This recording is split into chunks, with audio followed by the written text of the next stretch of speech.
Nasir electronics mobile computer furniture e bike भांडी centre Salgare. लग्न समारंभासाठी लागणारी भांडी संसार सेट फर्निचर मेकअप सर्व साहित्य 30% डिस्काउंट। तसेच जुने आणून द्या नवीन घेऊन जा। तसेच आमच्या सेवेत आता सलगरेत ई बाईकचे अधिकृत भव्य शोरूम इलिगो कंपनीची ई बाईक तेही फक्त 40,000 रुपयांपासून पुढे। 60 ते 70 किलोमीटरच्या मायलेजची 1 वर्षाची वॉरंटी 4 ते 5,000 रुपयांचा भरघोस डिस्काउंट। आमच्याकडे उधारी सुरू आहे। तसेच बजाज फायनान्सची सोय उपलब्ध। कोणताही जुना फ्रीज टीव्ही सोफा कपाटावर एक्सचेंज ऑफर। आमचा पत्ता Nasir electronics and mobile shop ई कॉम्प्युटर ई बाईक भांडी सेंटर पोस्ट ऑफिस समोर सलगरे। प्रत्येक बातमीतील घटनेच्या वास्तविकतेची तुलना थेट पाहत रहा चांगली अपडेट। मोलमजुरी करून कुटुंब चालविणाऱ्या महिलेचा सोमवारी बळी गेला। कामानिमित्त कोल्हापूरला जाऊन तेथून सायंकाळी पुन्हा आपल्या घरी एसटीने त्या येत होत्या।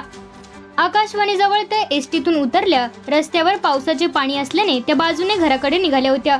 याच वेळी ही दुर्दैवी घटना घडली। अपघातात त्यांच्यावर काळाने घाला घातला। ज्या एसटीने त्यांनी प्रवास केला त्याच एसटीने त्यांना चिरडले। रात्री 8च्या सुमारास शीतल प्रकाश आमरे वय वर्ष 41 यांचा जागीच मृत्यू झाला। याबाबत घटनास्थळावरून मिळालेली माहिती अशी की शीतल आमरे या कोल्हापूर रस्त्यावरील गंगाधर नगर येथे कुटुंबासह राहतात। त्या सांगलीतील एका साडी दुकानात कामास होत्या। आज काही कामानिमित्त त्या कोल्हापूर येथे गेल्या होत्या। सायंकाळी कोल्हापूर येथील एसटी MH14 LX 7629 मधून त्या सांगलीत परतत होत्या।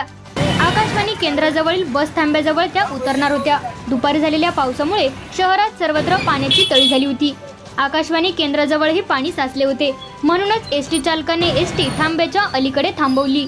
त्यावेळी शीतल त्या एसटीतून खाली उतरल्या आणि चालत घराकडे निघाल्या होत्या। वाटेत पाणी असल्याने त्या रस्त्यावर आल्या। तेवढ्यात एसटी सुरू झाली। चालकाने शीतल यांना पाठीमागून जोराची धडक दिली। त्यात त्यांचा जागीच मृत्यू झाला। अपघातानंतर परिसरात मोठी गर्दी जमली होती। येथील शासकीय रुग्णालयात मृतदेह उत्तरीय तपासणीसाठी पाठवण्यात आला होता। दरम्यान या रस्त्यावर यापूर्वी 7 जणांचा मृत्यू झाला आहे।